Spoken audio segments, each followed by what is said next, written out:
Hello friends, welcome to study lover. Study lover में आपका स्वागत है।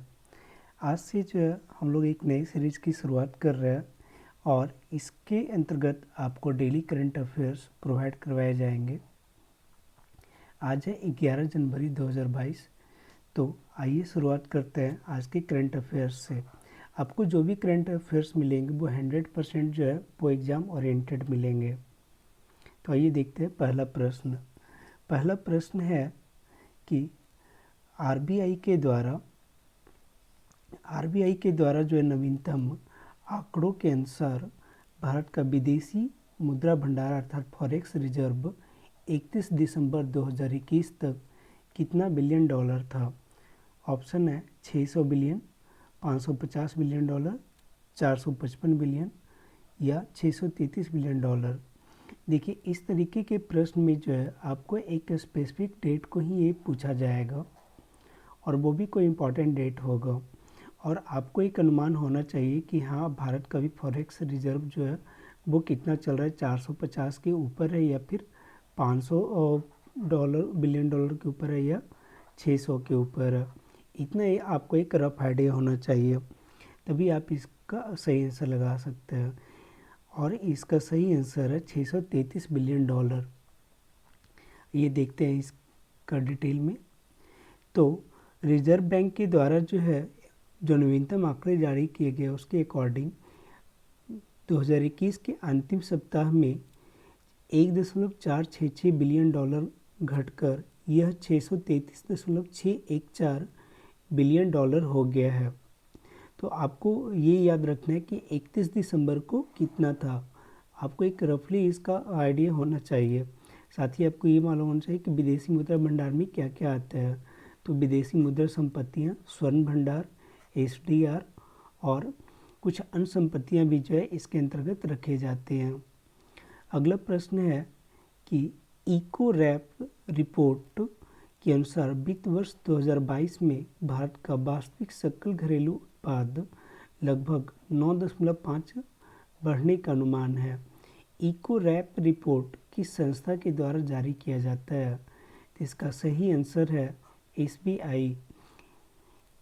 एसबीआई के द्वारा जो है वो एसबीआई इको रैप रिपोर्ट प्रकाशित किया गया है जो 2021-22 में भारत की जीडीपी ग्रोथ 9.5 रहने का अनुमान घोषित किया है।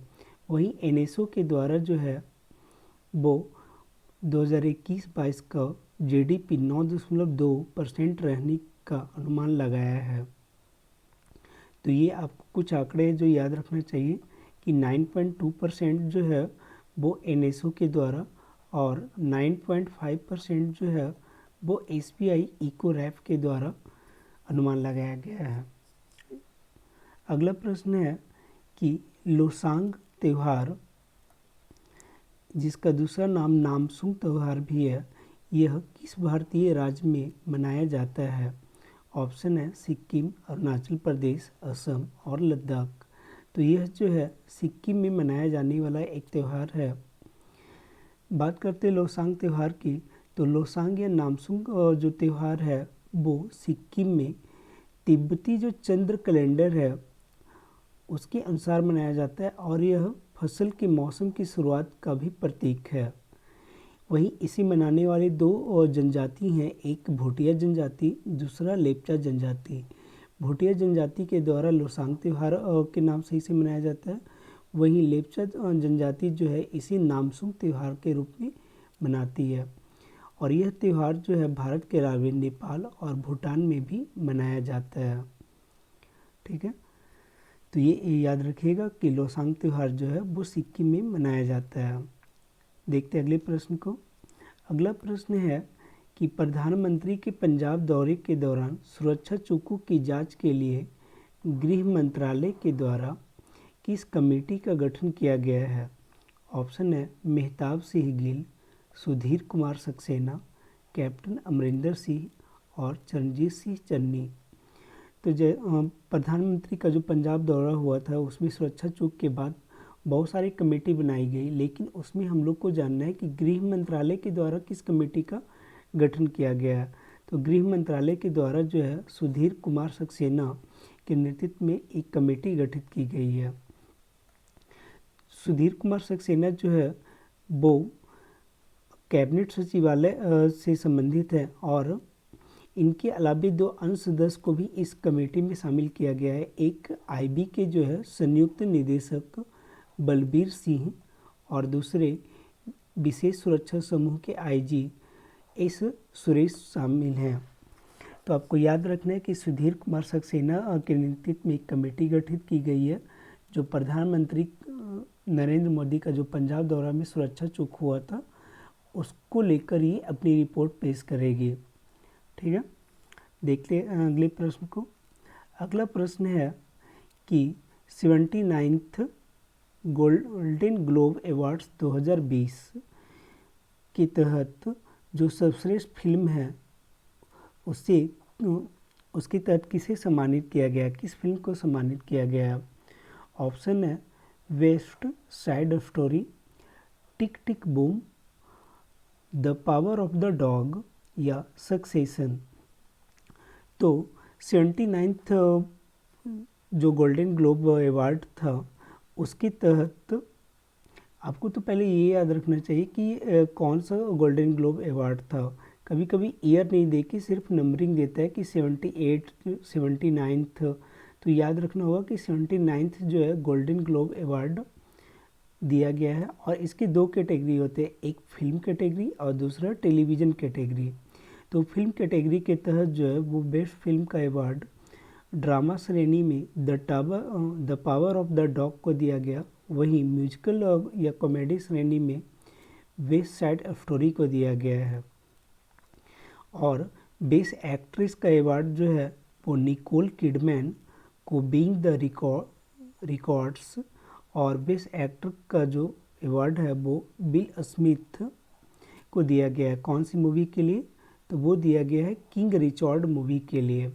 बिल स्मिथ जानो प्रसिद्ध नाम है इसलिए इसको याद रखना होगा। साथ ही बिल स्मिथ को यह जो है वो 6ठी बार गोल्डन ग्लोब पुरस्कार से सम्मानित किया गया है। और कौन सी मूवी है? किंग रिचर्ड के लिए। कुछ और भी कैटेगरी हैं जैसे टेलीविज़न कैटेगरी में कि किस टीवी सीरीज़ को दिया गया बेस्ट टीवी सीरीज़ का, तो वो है सक्सेशन। एक और इम्पॉर्टेंट प्रश्न है यहाँ पे कि गोल्डन ग्लोब अवार्ड्स जीतने वाली पहली ट्रांसजेंडर अभिनेत्री कौन है? तो वो जो है ड्रामा श्रेणी के तहत टेलीविज़न कैटेगरी में माइकल जे रोड्रिगेज को यह अवार्ड दिया गया है। वो पहली महिला ट्रांसजेंडर अभिनेत्री बनी है। तो इन सभी को आपको ध्यान रखना होगा, इससे एक प्रश्न बन जाते हैं एग्जाम में। देखते हैं अगले प्रश्न को। अगला प्रश्न है कि भारत के शतरंज के 73वें ग्रैंड मास्टर कौन बने हैं? ऑप्शन है M.R. ललित बाबू, भरत सुब्रमण्यम, संकल्प गुप्ता और मित्रभा गुहा। तो इसका सही आंसर है भरत सुब्रमण्यम। यहाँ पे आपको बता दें कि मित्रभा गुहा और संकल्प गुप्ता ये पहले जो है ग्रैंड मास्टर बने थे। संकल्प गुप्ता जो है वो 71वें ग्रैंड मास्टर थे, वहीं 72वां ग्रैंड मास्टर जो है वो मित्रभा गुहा थी। ग्रैंड मास्टर के लिए जो है एक स्कोर हासिल करना होता है, वो स्कोर हासिल करने के बाद ग्रैंड मास्टर का जो है वो उपाधि प्रदान किया जाता है।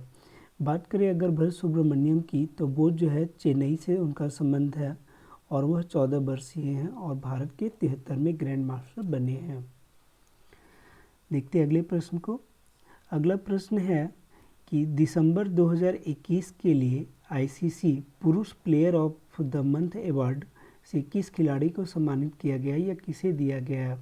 ऑप्शन है मयंक अग्रवाल, मिचेल स्टार्क, एजाज पटेल या विराट कोहली। तो देखिए मयंक अग्रवाल और मिचेल स्टार्क ये दोनों भी नॉमिनेटेड थे इस अवार्ड के लिए, लेकिन यह अवार्ड दिया गया है एजाज पटेल को। एजाज पटेल जो है वो भारतीय मूल के हैं, लेकिन वह न्यूजीलैंड के खिलाड़ी हैं। और वह कौन से खिलाड़ी है? तो वो एक स्पिनर हैं, अर्थात गेंदबाज है, स्पिन गेंदबाजी करते हैं एजाज पटेल। और उन्हें यह जो अवार्ड दिया गया है वह 10 विकेट हासिल करने के लिए, एक पारी में 10 विकेट लेने के लिए यह दिया गया है।